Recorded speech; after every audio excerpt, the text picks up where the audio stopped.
Hey guys, so today I'm going to be sharing with you my story of how I was diagnosed with 2 brain tumors, and this kind of explains where I've been because I haven't posted a video in a long time, and I'm sorry about that. I really like making videos, but yeah, here is my story.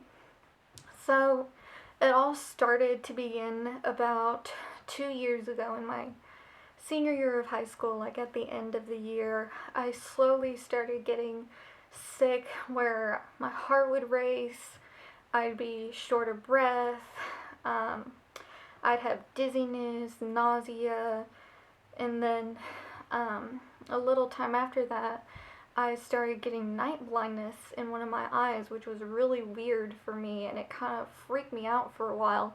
And I went to the eye doctor, and they couldn't find any reason for why it was happening because my eyes looked healthy, there was nothing wrong. They did all kinds of tests, and they couldn't find a reason. They just said that's the way it is.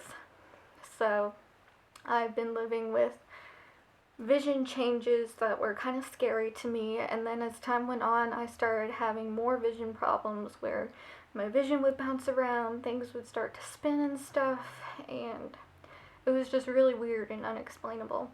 And then I started getting horrible headaches, which I've never been one to get headaches. I've never been someone who got headaches, as I said, and headaches don't run in my family, so it was just really weird. I would beginning they said migraines, which were just so painful. The pain would just radiate all the way down into my jaw. I could not do anything, and oftentimes over-the-counter pain relievers wouldn't even do anything. So I was just feeling increasingly more sick, especially over the past few months, and they just could not find an explanation, any of the doctors, for why I was continuing to get sicker and sicker.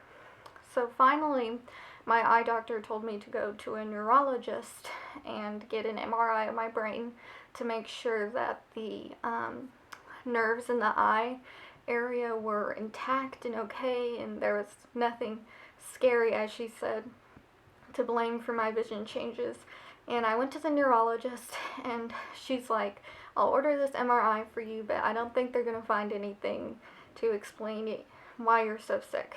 So I got the MRI, and the night before the MRI, I was just totally freaked out. I just had this really bad feeling that they were going to find a tumor in my brain, which is weird because I wouldn't really have any reason to think that because the neurologist said she didn't think they were going to find anything, and no one had ever suggested I had a tumor or anything.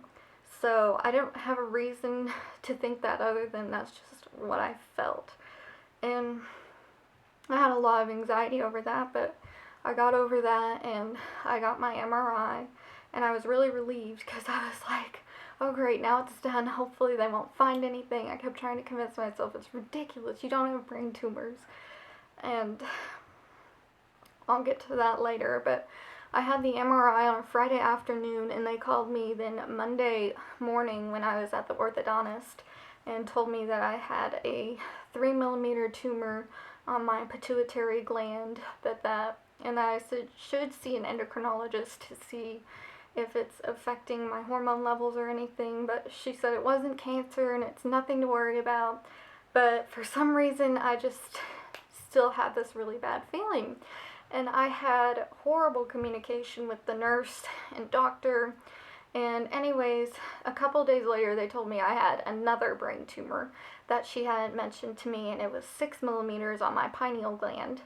And they said it was just a cyst, and it was just fluid-filled, and it was nothing to worry about. I never even needed to have it looked at again. But for some reason, I just didn't feel good about that. I didn't think that that was true, that it was okay, and I showed the MRI report to a neurologist in my family who works at Vanderbilt, and he said, this report looks concerning to me. I would go to one of the well-known cancer centers to get everything looked at more in depth. So a couple weeks later, I went to MD Anderson Cancer Center to get it looked at more in depth because it was concerning, like I said.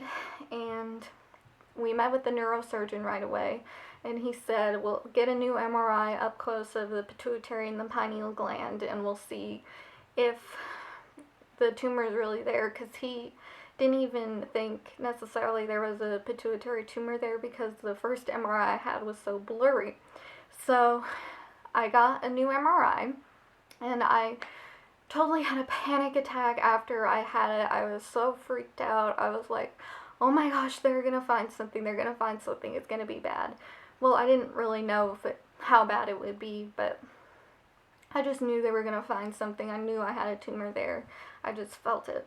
And we went back to talk to him, and he said that both of my tumors were twice the size they had told me originally in my hometown. My pituitary tumor was 6 millimeters, and my pineal one was 11.8 millimeters, which is pretty big. It's not very common to have a tumor that big in the pineal region. So I was shocked to hear they were both twice the size.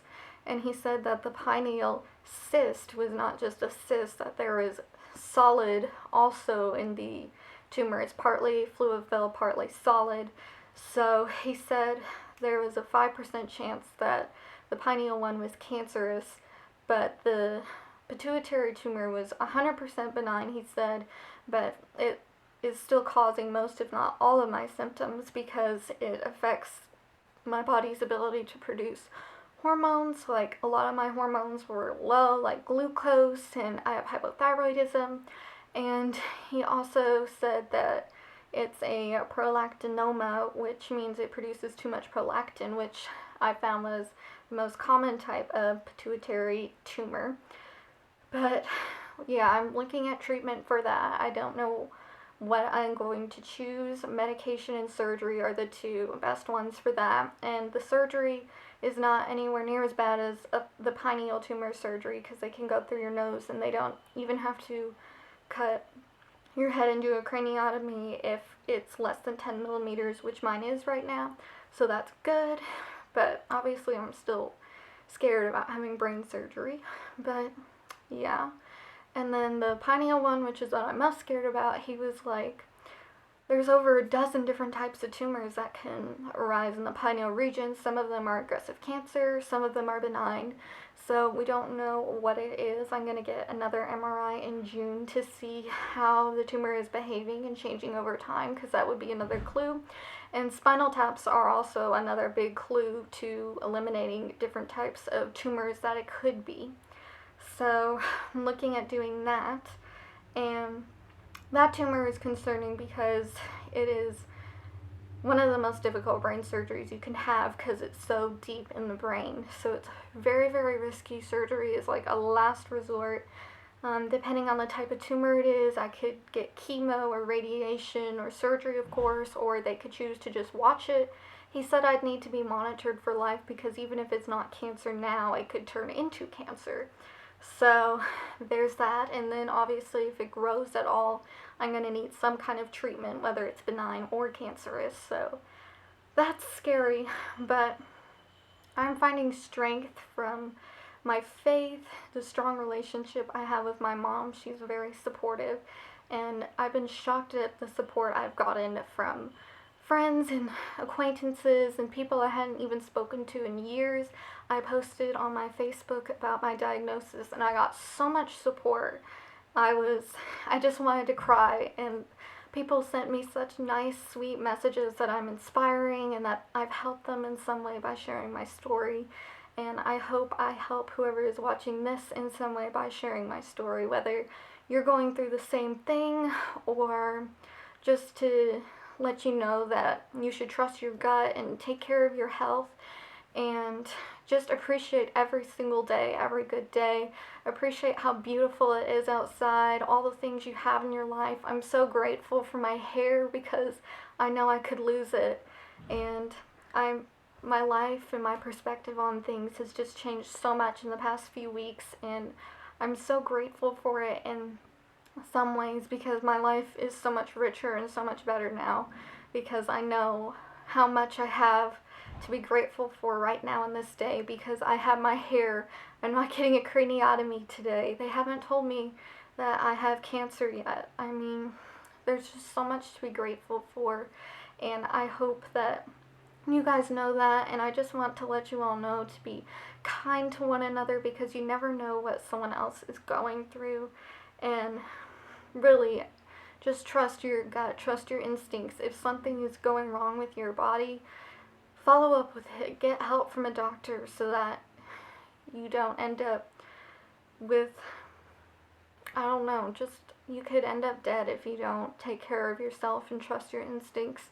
So please, please, please give this video a thumbs up if I helped you in some way. Leave a comment down below and let me know what kind of videos you'd like to see from me. And I really, really hope from the bottom of my heart that I helped one of you, at least one, in some way, inspired you, gave you hope, gave you strength, because I find so much strength in hearing other patients' stories who have tumors or cancer and seeing how they deal with things and being strong. It gives me so much hope, and I've met so many incredible people on this journey that I'm so grateful for. So yeah, I hope you guys enjoyed this video, and I will see you in my next one. Bye guys.